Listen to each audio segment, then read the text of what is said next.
What we need is local control. Tom King. Sometimes we expect great things. Christian Arcand. Things can't always work out the way we expect. Christian and King. ESPN New Hampshire Radio. Streaming live on ESPNNewHampshire.com. Christian and King. Here's Christian Arcand and Tom King. Third and final hour here, Christian and King, ESPN New Hampshire. We're streaming live on the ESPN radio app and ESPNNewHampshire.com. I'm Christian Arcand alongside Tom King. Going to be joined here in just a few minutes by Mike Loico of NEPatriotsDraft.com. Mr. Loico, of course, doing some great work over at his website, NEPatriotsDraft.com. He has an article up right now called 15 Questions with Loico. Also has a draft guidebook, which just came out last week, and a hypothetical draft board with all the different positions that the Patriots can draft from and where they might be going and which rounds and which players you might see. So it's see, that's what it is. It's pretty thorough. Right, exactly. Yeah. Right. Very thorough, I guess you could say. And some very, very good stuff as we get ready for the NFL draft, which starts tomorrow, much to Tom King's chagrin. Not my chagrin. I mean, I like the concept and the. You like the first day. I like the draft. Well, the first day sometimes. I mean, yeah, if the Patriots are picking 5th, yeah, I love the first day. Right. If they're picking 29th, which they generally are, and then they trade out of it, And I don't like the first day. No. You liked it 2 years ago when they traded up. They had 2 picks in the first round. Yeah, that was fun. That was exciting. great. Yeah, that was great. It's a little party down at Foxborough. Exactly. Most of the time, it's just sort of this subdued, oh, okay. And they trade back, and they have now 3 second-round picks, 4 fourths, and 6 and a 7th. Oh, when he starts dealing, the thing, we knew last year he was going to make the trade. The reason they made the trade last year was simple. They only had 5 picks going into the draft. That's why. So they take that first-round pick, and they know it's got value, and they trade it to get more picks because they figure they can get Jamie Collins at, whatever number they picked him at, 52nd, I believe. They figure they can get him at 52nd just as easily, believe it or not, as they could have gotten him at 29. And they have to make those value determinations. That's why Belichick uses the word value so much when he talks about an NFL draft. But, I mean, it really, really, really, gets monotonous. And then when you start to get into the third day, when you get, the 4th, 5th, 6th, and 7th rounds, and teams are trading all over the place to make, to go up 4 spots or 5 spots. I mean, it just, all that effort over a 4th or 5th or 6th round pick is just, definitely. It's incredible. Speaking of picks and all of that, some breaking news out of Seattle. Richard Sherman, who some of you may have heard of, has just signed an extension with the Seahawks, 4 years, $57.4 million, making him the highest paid cornerback in the NFL. Oh, good. We could all sleep at night, I certainly can. Yeah, I know, really. Don't ever talk about the best, huh? No. Don't you ever talk about the best. Of course not. All right. Joining us now here on the program from NEPatriotsDraft.com. He is putting in some great, great work lately. Check out that website. Check out his website and his recent posts. The one I've been reading for the past couple of days is the New England Patriots hypothetical draft board. So here to discuss that and everything else Patriots draft related, Mr. Mike Loico joins us here on the program. Hey, Mike, how are you? Hey, guys, what's going on? Oh, just another day in paradise here, Mike, as we get ready for tomorrow, which, by the way, I mean, I know we talk to you a lot this time of year. What does this really mean to you? This is like Christmas Eve, right? We got the draft coming up tomorrow. Are you going to sleep at all tonight? I'm definitely going to try. I mean, it's been a long, long build-up, even more than usual with the extra 2 weeks or 3 weeks, whatever it is. So it's been a definitely long, drawn-out process and just ready to get it underway. Mike, Tom and I were discussing this just a minute ago, but what is it about football and the NFL draft that makes it such a bigger event than almost every other sport? I mean, there's no other sport where the draft is such a spectacle and such a phenomenon. What is it about this draft, to you anyway, that makes it what it is?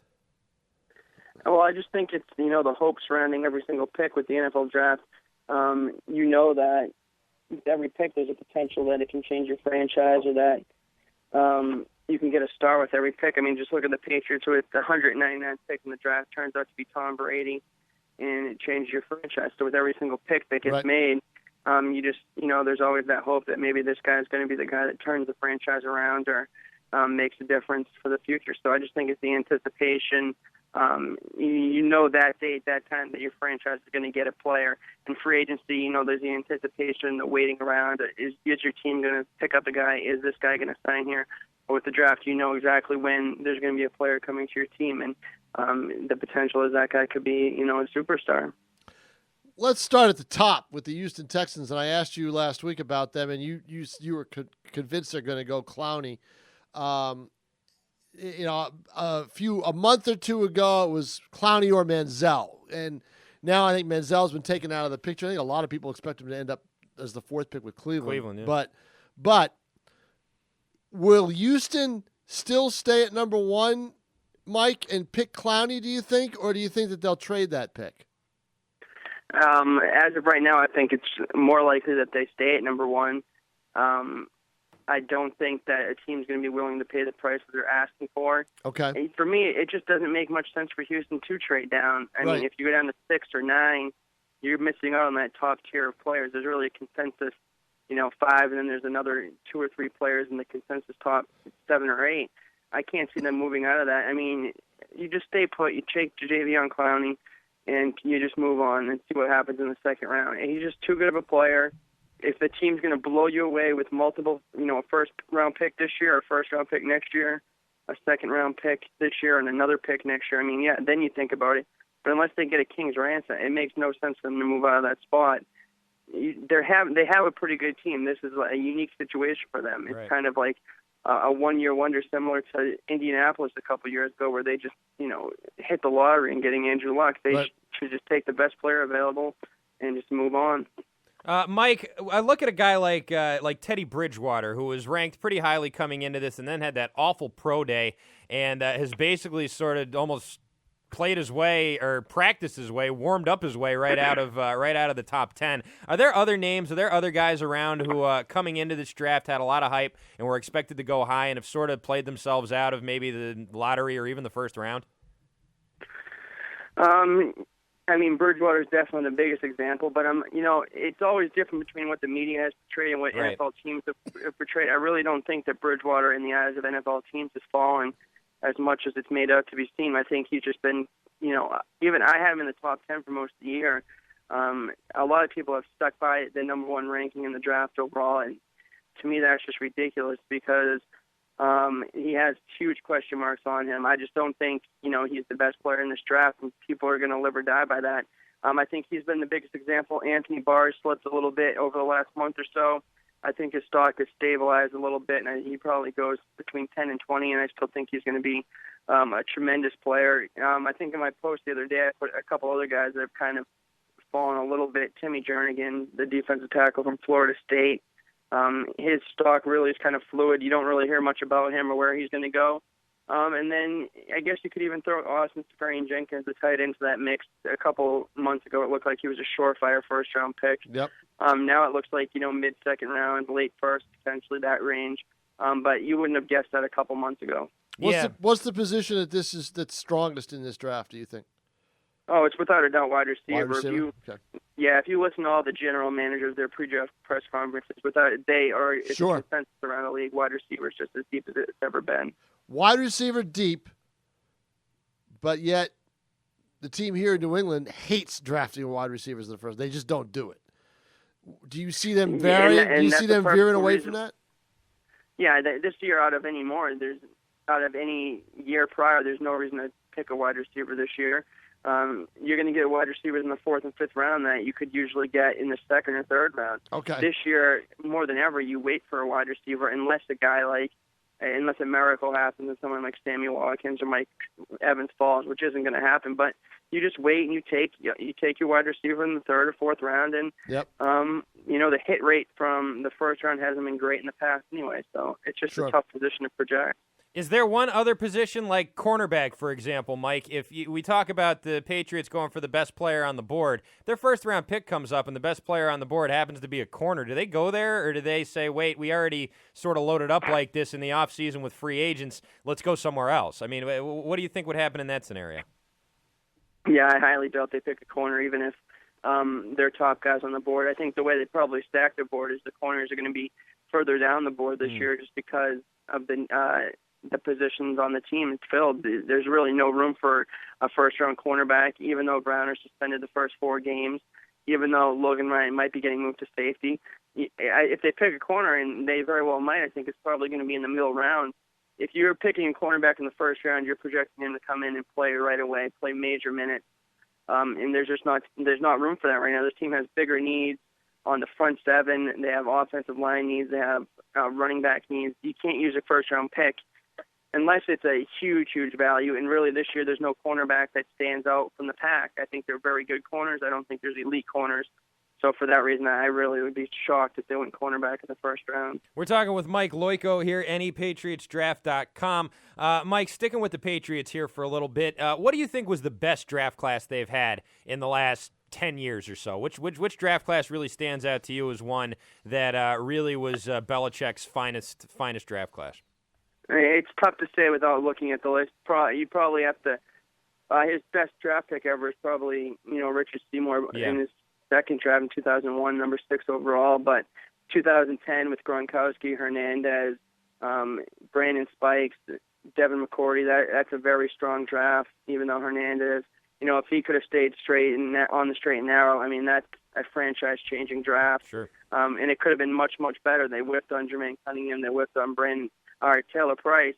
They hit on those picks, and even better. And they traded their other third-round pick for a second-round pick in 2001, and it ended up becoming Razai Dowling. So it had the potential to be a great, great draft, but it just didn't materialize that way. And I also think 2012 with Jones and Hightower, Dennard in the 7th, their second-round pick. We talk about it all the time. Is obnoxious, but I think at the top of the draft, that's great value. Yeah, the Tavon Wilson one sort of takes the shine off of 2012 in a lot of ways. I'll tell you what, last year's draft, not too bad. No, and last year's was very good too. And it's early, but looking at the results from top to bottom, and when you factor in the undrafted free agents, I think it's one of the better ones he's had. I think it was. I think it really was, because the guys that, when you look at it, they went into the draft with only 5 picks.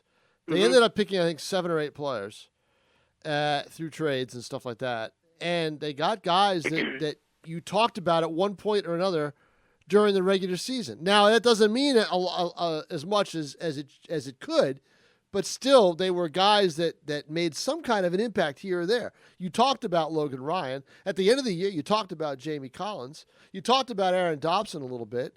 And the unsigned free agents, the undrafted free agents, Villano and Jones, they played, so Tompkins. Yeah, exactly. So they got guys that were in the conversation. In other words, they didn't disappear. They weren't Jake Beckett's, that's what they weren't Jake Beckett's who were IR, on the not IR but on the inactive list. Not the PUP list, but on the inactive list every Sunday. Yeah, when you factor in when they went into the draft with only 5 picks and their hands were kind of tied, and working the board to make that deal with Minnesota and really get 2 picks in almost every round throughout the rest of the draft, I think that was great value. And I think those rewards are going to keep being. I think one of those receivers is going to turn out to be pretty good, whether it's Dobson or Boyce, who basically took a redshirt year. Collins looks like a definite starter, if not a star, at linebacker. And Logan Ryan, he probably had the best rookie cornerback year of any corner picked by Belichick besides Devin McCourty. So, I don't think many people can complain about it. No, I don't think so either. Now, this year, do you think they stay at 29? Or do you think they trade out of the first round? Yeah, I think as of right now, they probably stay at 29 unless they get a deal similar to what Minnesota offered them last year. I don't think they'd want to move down as far as they did last year. I just think, and I wrote about this the other day, when you look at how the board's probably going to shake out, there's probably going to be about 5 or 6 offensive tackles that go before them, probably 5 or 6 wide receivers that go before them, up to 4 corners that go before them. That's 16 players right there. And that's not even factoring the quarterback. So, they could have near 20 players off the board that's not going to affect their draft board whatsoever. So they're looking at potentially getting a top 10 or 12 player on their board at pick 29. I think that's really the goal of the draft every year. Feel it might be a defensive lineman? Yeah, I think that's the most logical. I'd say defensive lineman or tight end. We've talked about this a lot.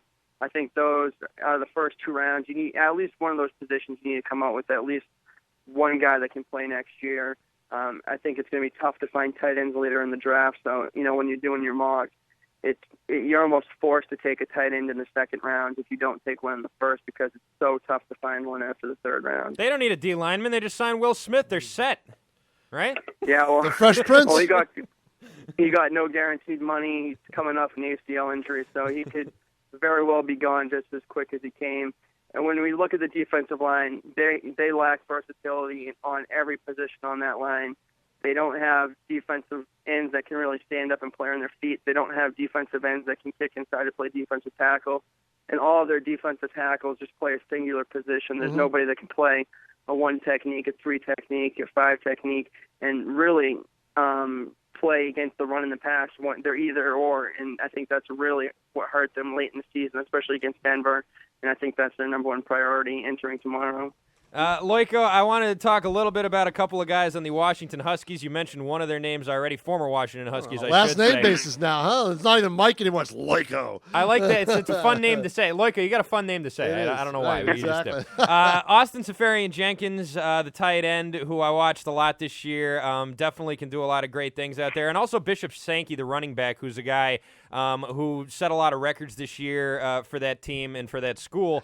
I feel like on offense, those are two guys that Belichick, they seem like his kind of players. I don't think a running back in the first round. Not in the first round, no. But I don't no. know. I don't know what sort of value any running back's going to have in this draft. Do you see any of these halfbacks going in the first round or even early in the second this year?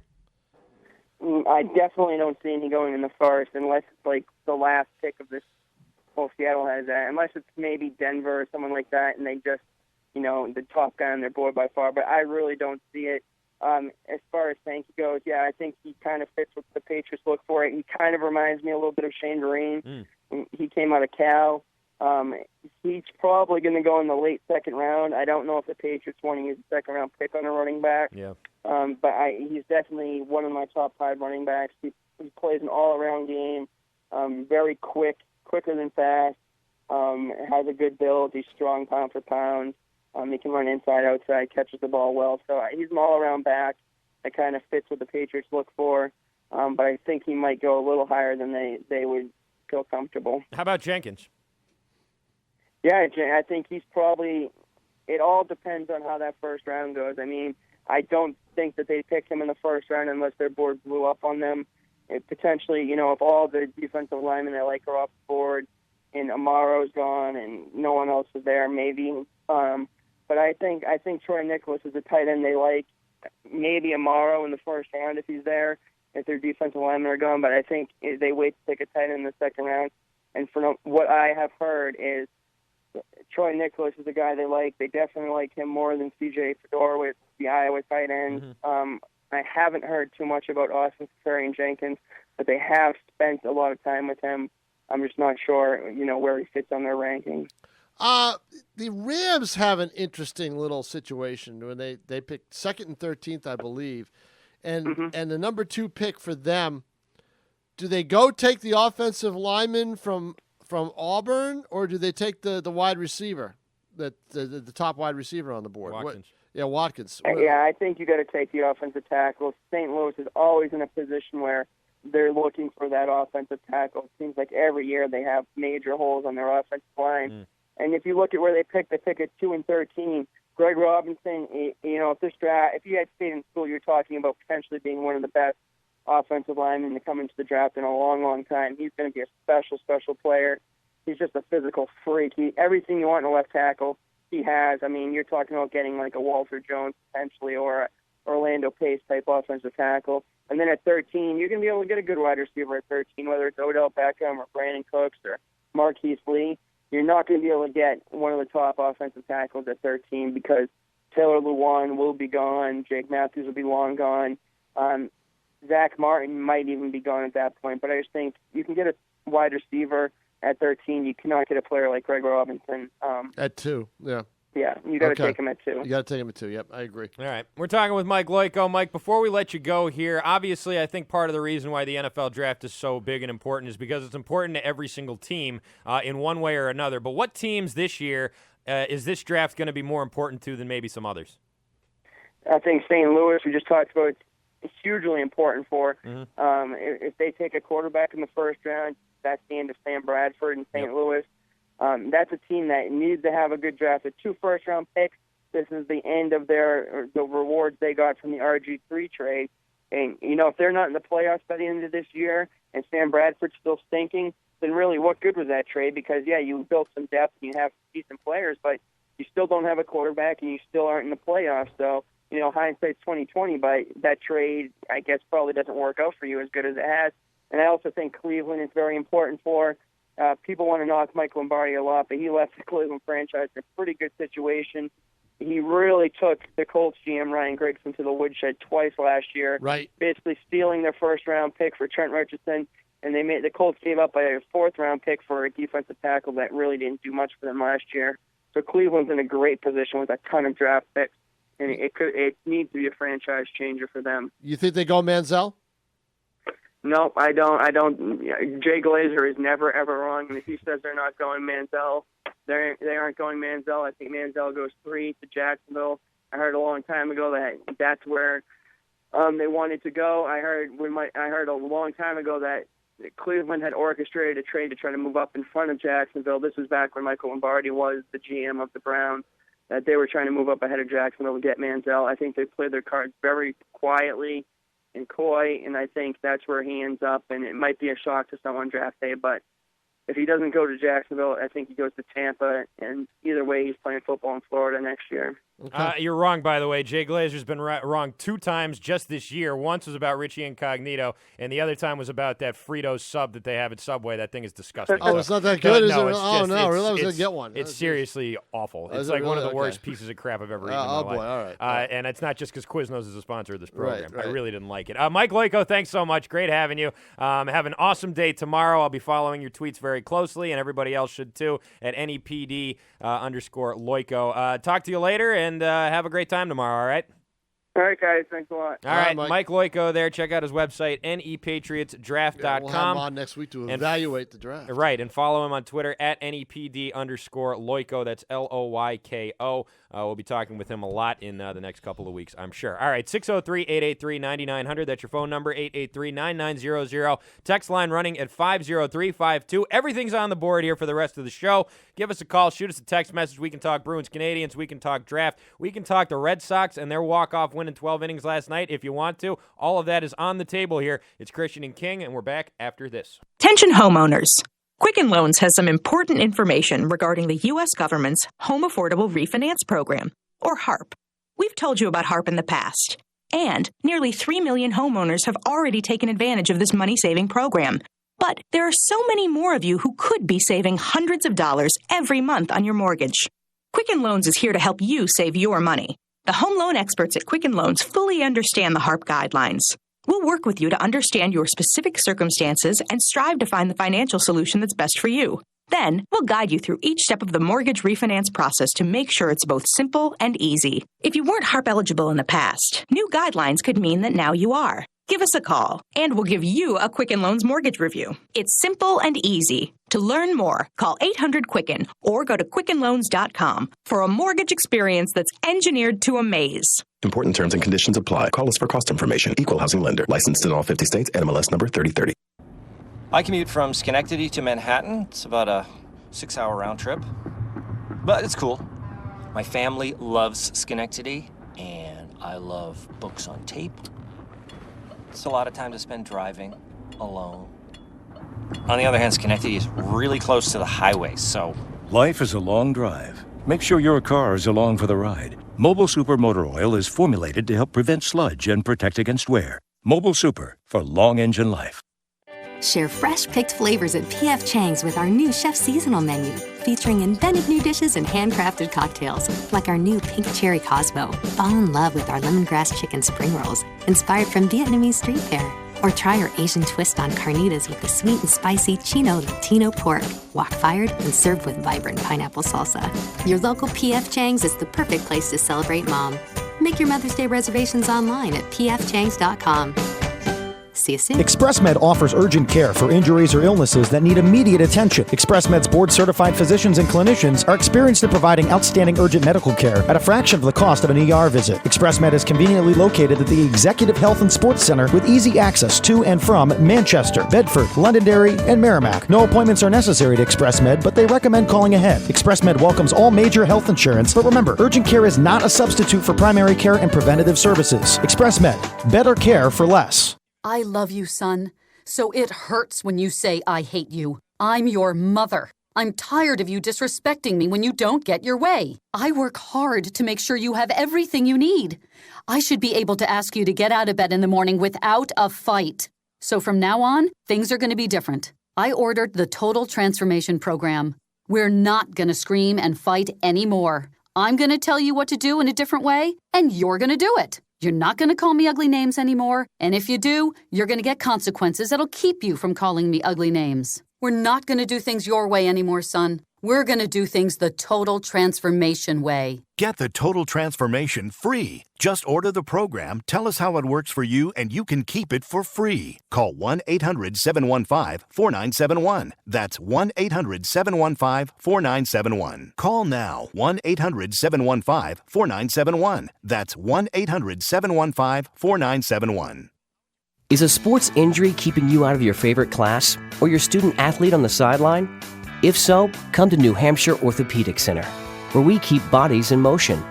Our sports medicine team's board-certified fellowship-trained physicians can tackle any injury keeping you away from the activities you love. Trust the team the Manchester Monarchs trust. Doctors Bouvier, Gumas, Killy, Marino, Sohikian, and Velas had the expertise and experience you can depend on. Our physicians know how motivated you are to get back in action. They chose sports medicine because they love getting athletes back into their favorite activities. With 6 area locations, you don't have to leave your community to get the best care. NHOC is conveniently located throughout southern New Hampshire, with offices in Nashua, Manchester, Londonderry, Amherst, and Salem. New Hampshire Orthopedic Center. We keep bodies in motion. To learn more, visit NHOC.com. Again, that's NHOC.com. As parents, we work hard to protect our children from danger in the real world by encouraging good safety habits. We need to do the same thing in the digital world. And that's why InternetSafety.com has created the Internet Safety Game Plan. It's a simple set of online safety rules that the entire family can discuss and sign together. It helps reinforce rules by keeping a signed agreement in a common place for easy reference. For more information, please visit InternetSafety.com/gameplan. This is ESPN New Hampshire, honored by the New Hampshire Association of Broadcasters as the best station for breaking sports news and best station for live play-by-play in 2013. This is ESPN New Hampshire. ESPN New Hampshire Sports Center. The Fisher Cats have won 2 straight games after losing 4 straight games last week, and they will go for the sweep of Binghamton tonight at home. First pitch is at 5:35 p.m. At Oyster River last night, fans saw the country's longest active winning streak extend to 49 games as the Bedford Bulldogs dominated their host 21-2 in varsity lacrosse. They will now go for 50 wins in a row against the Londonderry Lancers on the road tonight. It has been 8 years since Grady Sizemore was Mr. Clutch in any situation for any team. Then last night at the bottom of the 12th, it happened. Here's the set, the pitch. He swings and drives one high and deep, left center field, back by the wall, and it is off the wall, the base of the wall. Here comes Ortiz with a winning run, and Grady Sizemore has ended it with a walk-off shot off the base of the web sign in deep left center field, and the Red Sox win it 4-3. That's Joe Castiglione on the Red Sox Radio Network. The defending champs will try to get back to 500 on the year with a win tonight. You can hear the call of the game right here, as always, starting with Red Sox pregame at 6:25 on ESPN New Hampshire. And after failing to complete a comeback for the second time in 3 games, the Boston Bruins will now play Game 4 as they trail down 2-1 against Montreal tomorrow night at the Bell Center. I'm Tom Rowe. The Sports Center Update is brought to you by the New Hampshire Orthopedic Center, the official orthopedic center for ESPN New Hampshire. New Hampshire sports fans know they can set it and forget it. This is the home of the New Hampshire sports fan. This is ESPN New Hampshire. Christian and King.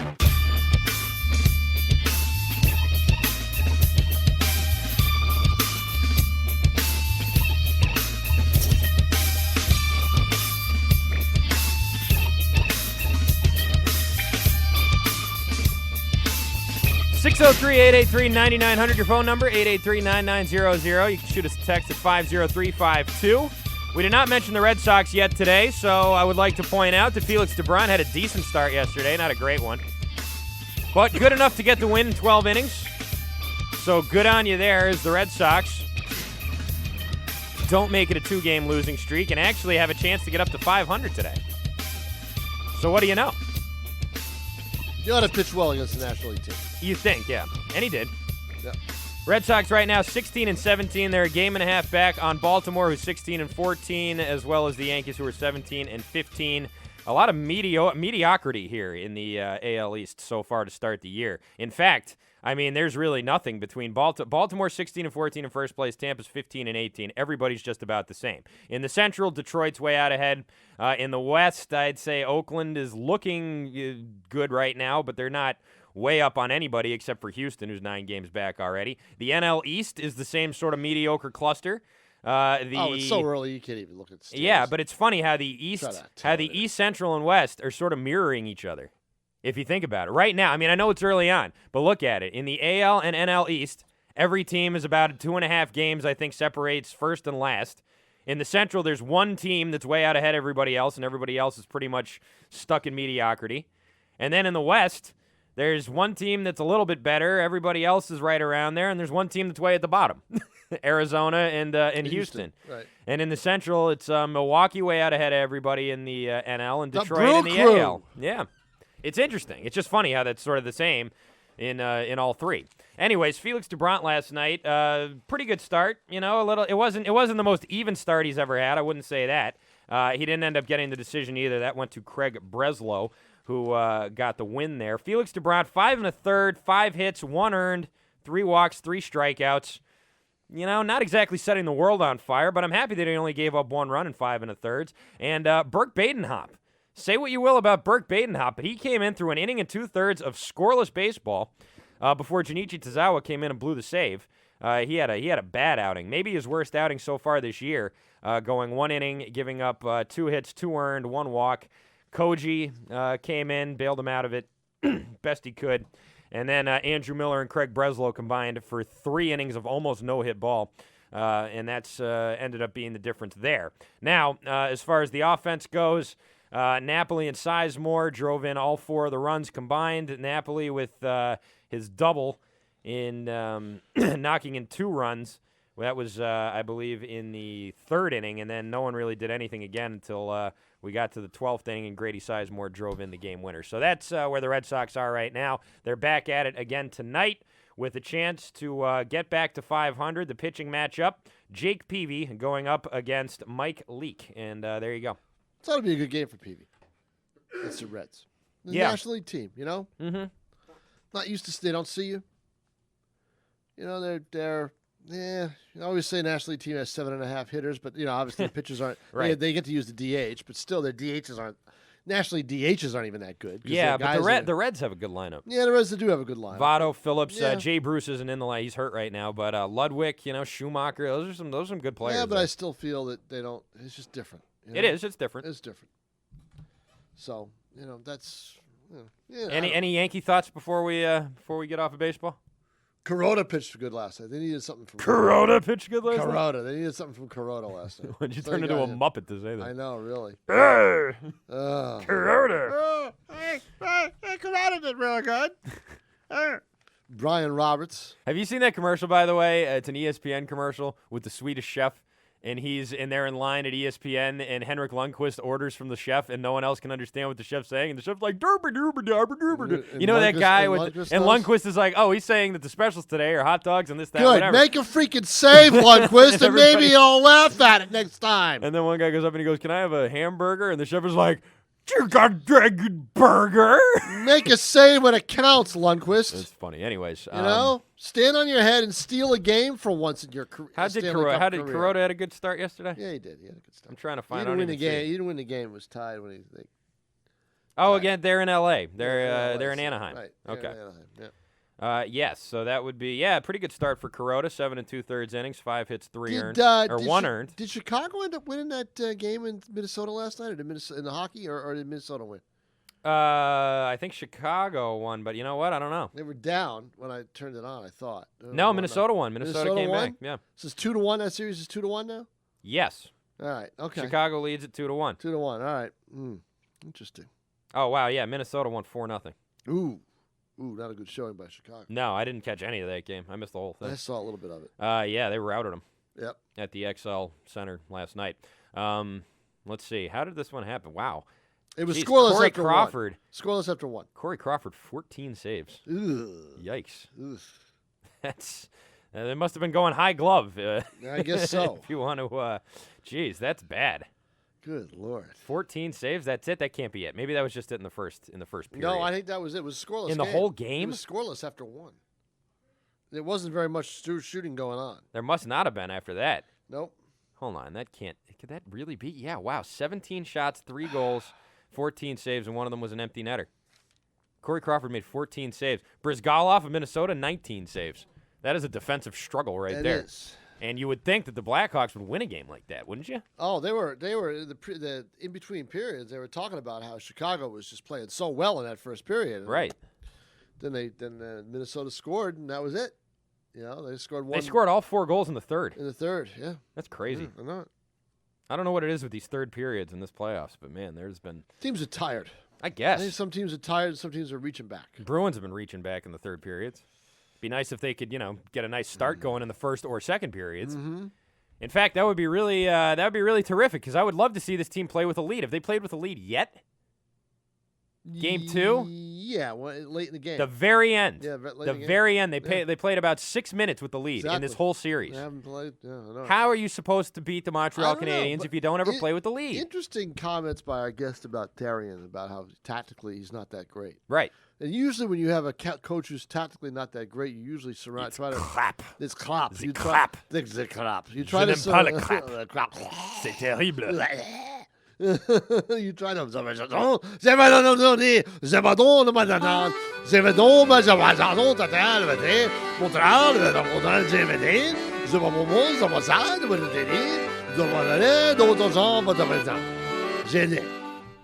Oui. And I think usually you try to surround him with an assistant or two that is tactically on top of things. Right. So I don't know how that works in Montreal or what they've done, but I mean that's what you try to do. But Claude is definitely a great tactical coach. There's no question about it. I think the Bruins just stick to their system, defense first, and just keep try to stress defense. I think the Bruins are more concerned with outscoring Montreal than they are with stopping Montreal. Mm. And Okay. I think that will, on the ice, not in Julian's mind, but the players. And I think once that shifts and they go back to their defensive first system, that'll create the offensive opportunities, which they've had plenty of anyway, but it'll still create the offensive opportunities. And defensively, they'll be more sound. They have to play a sounder defensive game. Right. And I think that if you worry about that first, the goals are going to come. Sure. And I think that it all falls into place. I suppose. It's all mapped out for you. Fine, but I mean, there's a difference between playing a more sound defensive game and not letting them just run behind you whenever you decide to pinch in a But little that bit. means it's a little more sound defensive game. Don't pinch in as much. Fine, but that was some inexcusable play. By the defense It was. yesterday. But I mean, That's not that they weren't sound. It's that they were it was, but- awful. They were but- just bad. Yeah, but it was a regression. I You see- know, I see know what what I you mean? mean. They've Yeah. regressed game by game by game. They've kind of regressed to They that have, to you're that right. point. Yeah. They got to get back to where they were. Texter says, would it kill you 2 ass wagons? I like that, by the way. I think I'm going to use that. Sheesh. To do some prep off the air or maybe even before the show. Yes, it would kill you. It would definitely. kill me. And it wouldn't kill me, but it would put me in the hospital for at least a week. Okay? At least a week. What did because of the Minnesota game. Because we didn't know Oh. the score. Oh, okay. Well, sorry. whatever. We're not talking about that game The today. game was We late. I mentioned it in passing. I fell asleep while it was on. I'm Right, sorry. I didn't have yeah. time today to look it up, and it's not in newspapers anywhere. But I am stealing ass wagon. That's Okay. that's pretty good. That's not I'm gonna use that. Thank you, Texter. All right, 603-883-9900, your phone number, 883-9900. Text in to 50352. When we come back, can I finish? As one of our favorite guests had a bit of a snafu filing his column last night, and wow, was that something else or what? We just listen. I don't want to pile on the guy who's been very, very good to me, but we can't just let this go. We have to at least mention it. We'll do that during Can I Finish? That's coming up next. Don't go anywhere. It is Christian and King. Our hosts can be a little nuts. Oh, you're full of it. So why not tell them? The ESPN Text Club is simple to join and 100% free. All you have to do is text ESPN NH and join to 50352. I'm a trifle deaf in this ear. Text ESPN NH and join to 50352. Members of the Text Club are also entered to win prizes like tickets to movie premieres and local sporting events. Text ESPN NH join to 50352 today. Steve, I've been shopping around for insurance for my home, auto, and small business, and I just can't get any satisfaction. Can you help me? Nick, you bet we can. That is what Beals Insurance Agency is all about. What problems are you having? Well, I called for service, and no one ever calls me back. I'm on hold for a half hour. I don't know if I have enough coverage or the right amount, and the rates just keep going up, and they never seem to do anything about it. I want someone who actually cares about my needs, not theirs. Nick, we have a trained staff that picks up the phone so you can talk to a real insurance professional. We're an independent insurance agency with high-quality carriers and can find you the best price and quality coverage that you deserve. We are centrally located on Route 101 in Bedford, across the street from Hannaford's. Whether it's your business, your home, or auto needs, Beals Insurance will put your needs first, not ours. Are you available Monday? You name the time, Nick. Beals Insurance Agency, located on Route 101 in Bedford. For a free insurance consultation, call 603-471-9999 today. Sports Stop of New Hampshire is your locally owned and operated one-stop shop for everything lacrosse. Sports Stop of New Hampshire carries all brands of lacrosse equipment for both boys and girls. It's easy to get to, and they are partnered with one of the country's largest .com retailers, so if they don't have it, they can get it. Whether it's beginner packages, team sales, or a huge selection of restringing supplies, Sports Stop of New Hampshire knows your team. Sports Stop of New Hampshire, 273 South River Road in Bedford. Call 603-606-1921 or email lacrosse at sportstopnh.com. ESPN New Hampshire and Apple Therapy have teamed up to search for the Apple Therapy Student Athlete of the Year. One lucky senior boy and one senior girl will be awarded a $2,500 scholarship at the end of the school year. To find out how your son or daughter can be nominated, log on to espnnewhampshire.com and be listening for the Apple Therapy Student Athlete of the Week right here on ESPN New Hampshire. What is Healthy Care? For those individuals without insurance or with high deductibles, Healthy Care is your new model for primary care insurance. If you want immediate access to medical care, then Healthy Care is for you. If you're unhappy with the high cost of health insurance, then Healthy Care is the answer. No copays, no insurance billing. You will have your own doctor and the flexibility over your level of coverage. If you're interested in changing the way you're insured, stop by the Executive Health and Sports Center in Manchester. Call 603-232-3662 or log on to healthycarenh.com. Healthy Care. Better care for less. You have connections in the government, and there's no telling where they can take you. USA.gov, your official source for all government info. Who knows? Student loan and job hunting tips today could lead to retirement planning tomorrow. USA.gov. This is ESPN New Hampshire, honored by the New Hampshire Association of Broadcasters as the best station for breaking sports news and best station for live play-by-play in 2013. This is ESPN New Hampshire. ESPN New Hampshire Sports Center. Well, it was a poor effort from the start, and it ended up costing the Bruins in Game 3 as they fall to Montreal by a score of 4-2. They trailed 2-1 in the series. Johnny Boychuk, talk about the Bruins' focus. You don't want to be down every third period. I mean, you want to be going into the third period with the lead, and we're doing a good job by coming back, but we can't be shooting ourselves in the foot right off the hop. Game 4 is tomorrow night at the Bell Center. Now winners of 2 in a row, the Fisher Cats will go for the sweep of Binghamton tonight in Manchester. It would be the second series sweep of the season for the Fisher Cats. It took 12 innings to get it done, but the Red Sox improved to 16-17 on the year with a win last night over the Reds. In Game 2, Jake Peavy will take the mound. Mike Leake on the other side. You can hear the call of the game right here, starting with the Red Sox pregame at 6:25. And the NFL Draft's first round kickoff is tomorrow night. The Patriots have the 29th overall pick, and according to ESPN, Boston are projected to take either C.J. Federwitz or Notre Dame defensive lineman Stephen Tuitt. I'm Nick Anastas. This Sports Center brought to you by Bud Light, the sure sign of a good time.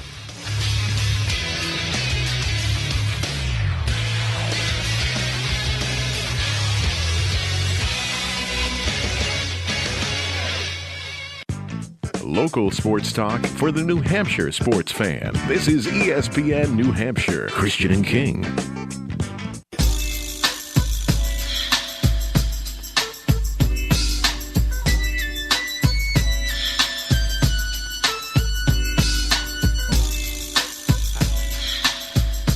Yes? Tried to rattle him. Anastas? But I didn't have enough. You were like outside. Yeah, well, I tried on the way out. I tried to rattle him a little bit, But I didn't have enough. Too little, too late. Didn't have enough prep time. You know? So, it's going to take you'll prep for that. It's like, I will prep for that. That's show prep. That's show prep. It is. Technically, it is. It is. I had a lot of stuff ready for Justin, but then Justin bailed on me, so I know. I can't use it anymore. So, anyway. Sad we don't get to play that anymore. It is, isn't it? I know it. I think our listeners got used to hearing that. The Boston little Nicki Bombardiers, Minaj they open up this weekend. Yeah. They have practice today, I think. Okay. And we can't go this weekend. Friday right? and Saturday. When we do go, we need to bring signs. Yeah. Definitely have to bring signs. And noisemakers. Bullhorn. Yeah. Those vuvuzelas or whatever those things were right. they had at the Yeah. World Cup a couple Yeah. years back. Those Yeah. horns with the those things. Exactly. Firecrackers? No, No, you that's can't. crossing the line. That's Okay, that's crossing good. the line, yeah. Cooler? That might be good. Yeah. Yeah. Cooler full of adult beverages? Yeah, well. Can we get in trouble at Cemetery Field for drinking? You might be able to. Yeah, I might get in trouble, yeah. Around Really? the kids, yeah, I might get in trouble. Well, we don't give it to the kids. It'd be Why- for us. We're not going to give the kids any. What do you think? We're monsters Why here? not? Why not? Because that is highly illegal, Tom King. That's why. Might make them play better. I guess. No, I'm just kidding. Obviously, just kidding. But worked for the Pittsburgh Pirates in '79. You Although know, they were doing a lot of other stuff. You know, it was too. funny. It was Halloween. You know how you did at the end of a Halloween shift of trick or treaters that came by. It was near the Right. end of the time. These two kids rang my doorbell, and you could tell they were both like 16 or 17. They were like, "What are you trick or treating for?" Yeah. So when I go trick or treat, I go, "Oh, you want a beer?" Yeah. Obviously. And then I said, "Well, you can't have one." Yeah. Way to go, Scrooge. I know, huh? Scrooge McKing over here. Just tease them a little bit. Those poor kids probably thought they were going to finally have some fun. Were I they wearing know. costumes? Barely. Yeah. Barely. Yeah. I mean, really. I mean, you're 16 years old. They wearing a weren't costume. dressed. They weren't dressed up. They're I mean, probably that was not. the thing. They're probably That not was the emotionally thing. ready for their first beer yet. I don't think. Probably not. They're I don't still know. dressing up at 16. I don't know. You're not ready for alcohol. They yet, weren't that guys. dressed up. They Still- were. They were just. still, you're going around. They were after- like me. They were like. They were like They you. were like straight up. They were like street If clothes. you showed up at my door, Street clothes with a mask. That Yeah. was their costume. Right. Come on. See, now chicks can get away with that.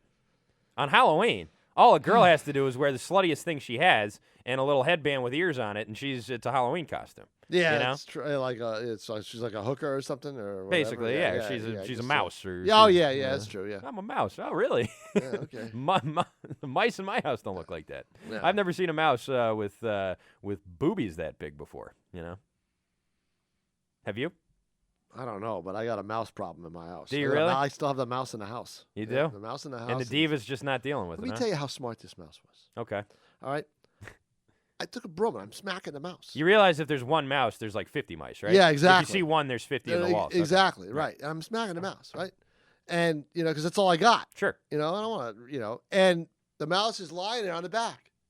It's out. Oh, you got me. You got me, right, Uncle, I think he's out. I mean, he's out cold, right? I figure couldn't that's it. possibly take any more of this. So what I'm going to do is I'm going to take You're so strong. I'm going to take a broom and a dustpan. Right. I'm going to take the broom. I got to grab a dustpan. The sweep mouse played possum on Sweep you. the mouse, go out and dump it outside, and maybe if it's alive, it'll rake up and run around and get out of there, you know? I come back. All of a sudden, the mouse just rolls over, gone. He played possum. He played possum. He played possum on you. A mouse played possum. Didn't think a mouse could play possum. How does that happen? I only thought possums could play I possum. know, exactly. And, people And sometimes. of course, the cat's sound asleep. Right. But she's, she's. I think the cat and the mouse are conspiring just to make you look I'm stupid. telling you, I think they are. This is just. And then the cat goes, all right, so after he hits you a few times, he's going to go get the dustpan. As soon as he comes back, that's when you get up and run. I'm telling you. And they're just having a big old laugh. I'm telling you. Tom Speaking and of Jerry people, are killing Tom. Right. And not the Tom and Jerry upstairs, different Tom and Jerry. Right, exactly. And speaking of a couple of laughs at people's expense, that brings us to Can I Finish? Can I finish? Can I finish? Can I finish? Can I finish? Can I finish? Please, can I finish? I can't answer your question unless you let me finish. Hold it there, cracker boy. I'm not finished. Well, this is what happens after you meet me.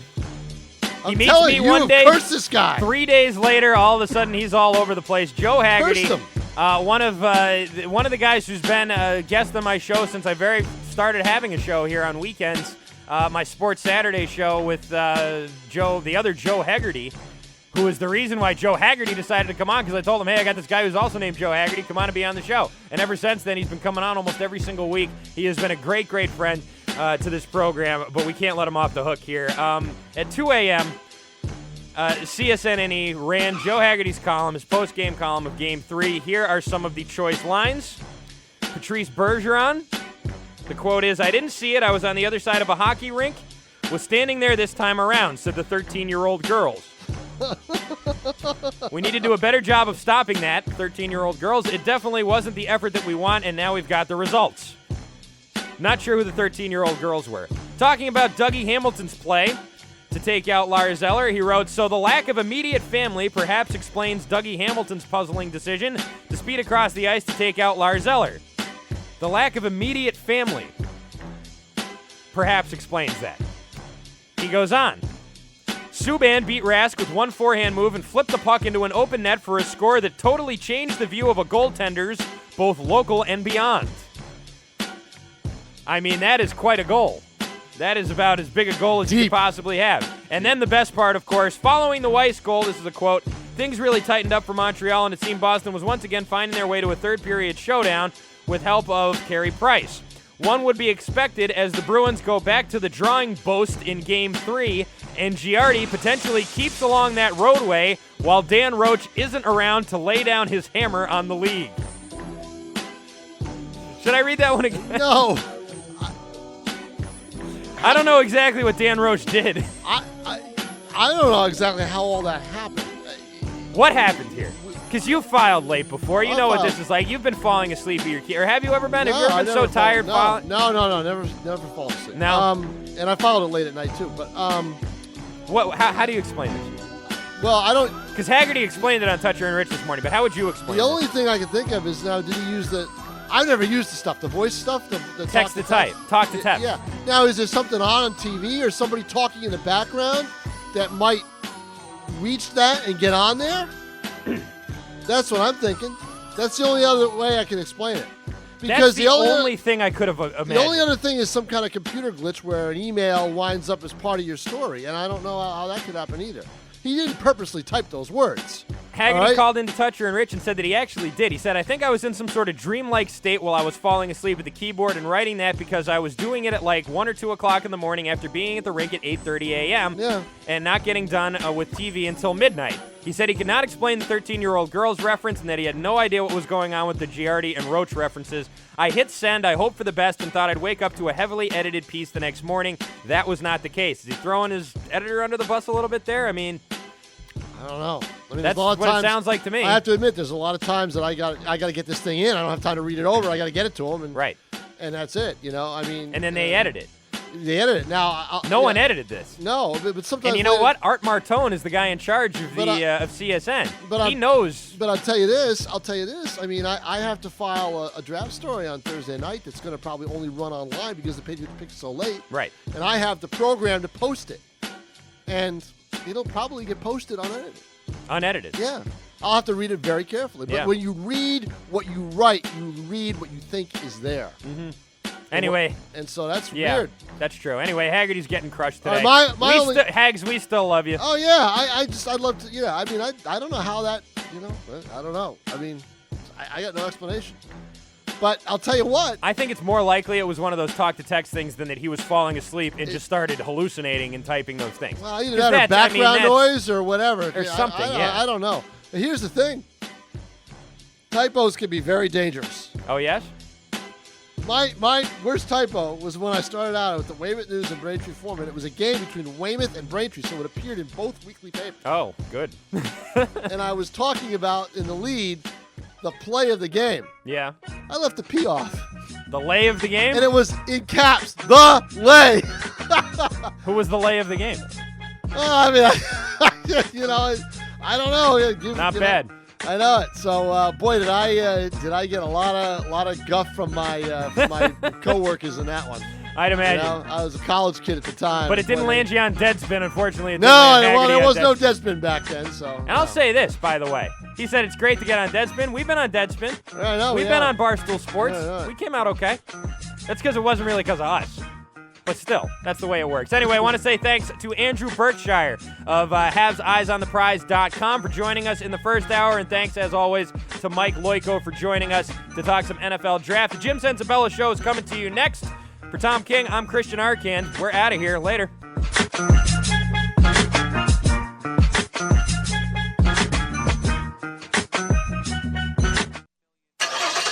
It's time for your Infinity of Nashua keys to the game. Against NL teams this year, Jake Peavy has an even ERA of 3 and has only given up 2 runs on the young season. As they go into Game 2 against the Cincinnati Reds, the Red Sox will have to rely on their 32-year-old righty and a little more hitting from the lineup, which right now ranks 20th in the major leagues, averaging .245 at the plate. These keys to the game are brought to you by Infinity of Nashua, the official luxury car of the Boston Red Sox. You can find them online at infinityofnashua.com. Your Infinity of Nashua keys to the game. What is Healthy Care? For those individuals without insurance or with high deductibles, Healthy Care is your new model for primary care insurance. If you want immediate access to medical care, then Healthy Care is for you. If you're unhappy with the high cost of health insurance, then Healthy Care is the answer. No copays, no insurance billing. You will have your own doctor and the flexibility over your level of coverage. If you're interested in changing the way you're insured, stop by the Executive Health and Sports Center in Manchester. Call 603-232-3662 or log on to